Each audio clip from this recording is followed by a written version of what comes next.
Selamat berjumpa kembali Bapak Ibu Saudari-saudara, umat beriman yang terkasih dalam Tuhan.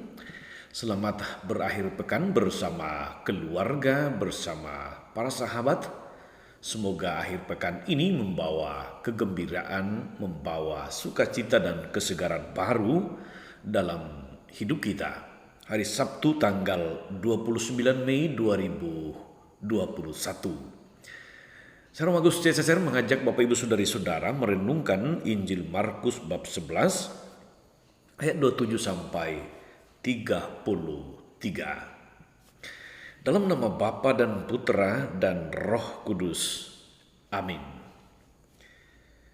Beberapa waktu sesudah mengusir para pedagang dari halaman Bait Allah, Yesus dan murid-muridnya tiba kembali di Yerusalem. Ketika Yesus sedang berjalan-jalan di halaman Bait Allah, datanglah kepadanya imam-imam kepala, ahli-ahli Taurat, dan kaum tua-tua. Mereka bertanya kepada Yesus, "Dengan kuasa manakah engkau melakukan hal-hal itu? Dan siapakah yang memberikan kuasa itu kepadamu, sehingga engkau melakukan hal-hal itu?" Yesus menjawab mereka, "Aku akan mengajukan satu pertanyaan kepada kalian.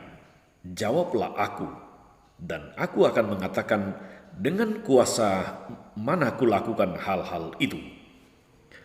Pembaptisan Yohanes itu dari surga atau dari manusia? Jawablah." Mereka memperbincangkannya seraya berkata, "Jikalau kita katakan dari Allah," ia akan berkata, "Kalau begitu, mengapa kalian tidak percaya kepadanya? Tapi masakan kita katakan dari manusia?"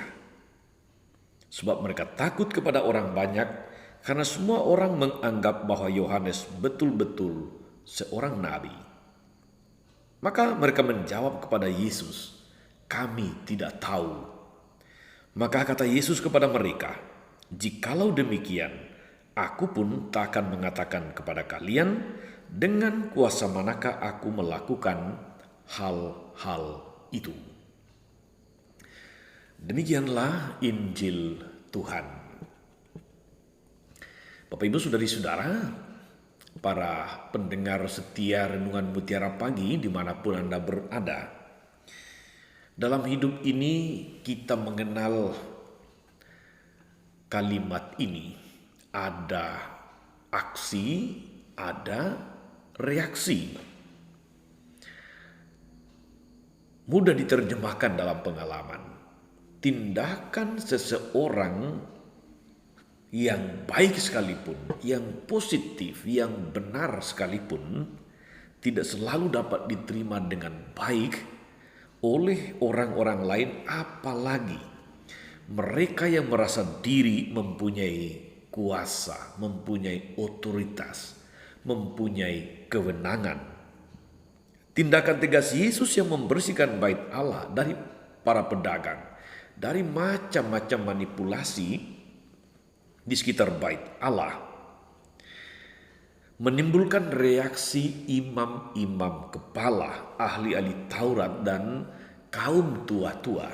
Karena itu kita mendengar tadi di awal Injil bahwa ketika Yesus kembali lagi ke Bait Allah, mereka mulai bertanya, dengan kuasa mana dia melakukan hal-hal itu? Sebab mereka yang bertugas di Bait Allah, para imam, ahli Taurat, tua-tua itu memang ditugaskan secara resmi oleh Sanhedrin. Mereka mendapat kewenangan, mereka mendapat otoritas. Tapi ketika Yesus melakukan pembersihan Bait Allah, mereka mempertanyakannya, dengan kuasa manakah engkau melakukan hal-hal itu? Imam-imam, ahli-ahli Taurat, kaum tua-tua saudari-saudara merasa bahwa mereka lah yang mempunyai otoritas dalam pengaturan Bait Allah. Tindakan Yesus yang dianggap sepihak menyinggung atau menyerempet kewenangan, otoritas mereka. Mereka seperti orang-orang yang kebakaran jenggot. Lalu mereka mempertanyakan otoritas Yesus itu dari mana, dengan maksud untuk menjerat dia, untuk menjebak dia, untuk menemukan kesalahannya dan mempersalahkan dia di depan publik. Dan dengan demikian mereka punya cukup alasan untuk menangkap dia.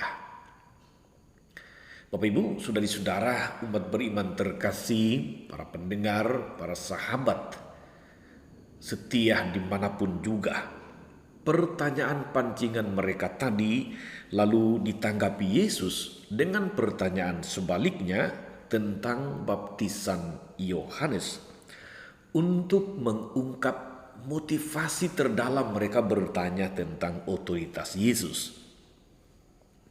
Pertanyaan Yesus justru membuat mereka terjebak sendiri dalam posisi sulit dan serba salah. Kalau mereka menjawab baptisan Yohanes dari surga, mereka akan dipersalahkan karena tidak percaya. Mengapa kamu tidak percaya kalau itu dari surga? Tapi sebaliknya kalau mereka mengatakan dari manusia, mereka juga takut akan orang banyak yang sungguh mengakui kepopuleran Yohanes, yang sungguh menganggap Yohanes sebagai seorang nabi. Maka jalan yang mereka anggap paling aman untuk mereka, paling baik adalah dengan menjawab, kami tidak tahu. Yesus pun tidak meladeni lagi pertanyaan mereka tentang otoritasnya. Karena motivasi mereka sudah ketahuan. Mereka tidak mampu berkata-kata lagi. Saudari-saudara, umat beriman terkasih dalam Tuhan, dalam pengalaman hidup kita juga seringkali situasi atau pola semacam ini terjadi. Maksud saya, saudari-saudara, ada orang-orang, bisa jadi itu adalah teman, bisa jadi itu adalah kenalan, bisa jadi itu adalah teman kerja, teman satu kelompok, teman satu komunitas, yang kadang kala memancing dengan sebuah pertanyaan bukan untuk mencari kebenaran, tetapi untuk menjebak dalam kesalahan.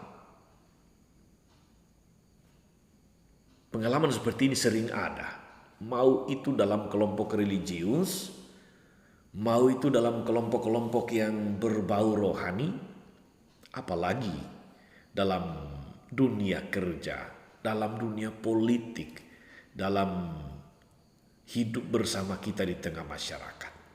Selalu ada orang-orang, selalu ada oknum-oknum, selalu ada pihak-pihak yang nampaknya mengajukan sebuah pertanyaan yang bagus, tapi sebetulnya itu adalah sebuah jebakan. Saya berharap saudari-saudara, moga-moga kita, para pendengar setia Renungan Mutiara Pagi, bukan menjadi bagian dari orang-orang yang bertanya untuk menjebak. Bukan menjadi orang-orang yang bertanya dengan tidak menempatkan kebenaran sebagai yang terutama dicari, tapi mencari kesalahan, mencari cara untuk mempersalahkan, untuk mempermalukan orang lain, dan dengan demikian kita merasa diri paling benar. Selamat beraktivitas, tetap sehat dan semangat. Salam 52.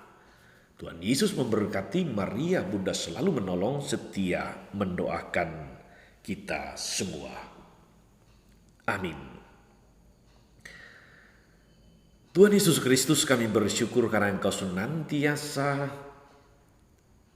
menuntun kami dalam perjalanan hidup ini dengan firman-Mu. Engkau pernah bersabda, carilah dahulu kerajaan Allah dan segala kebenarannya, maka segala sesuatu akan ditambahkan kepadamu. Ajarilah kami Tuhan untuk selalu mencari kebenaran-Mu, dan hindarkanlah kami dari upaya untuk mencari-cari kesalahan orang lain, untuk menjebak orang lain, untuk mempermalukan orang lain di depan umum. Engkaulah Tuhan dan pengantara kami sepanjang segala masa. Amin. Saudari-saudara sekalian, semoga oleh doa-doa Maria Bunda selalu menolong. Saudari-saudara, mereka yang kita doakan atau kita nyanyikan doa, mereka yang sakit dan menderita, segala rencana, karya, dan pelayanan sepanjang hari ini, Bapa dan Putra dan Roh Kudus. Amin.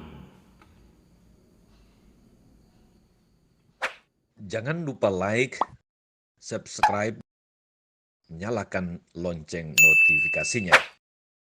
Salam 52, Tuhan memberkati.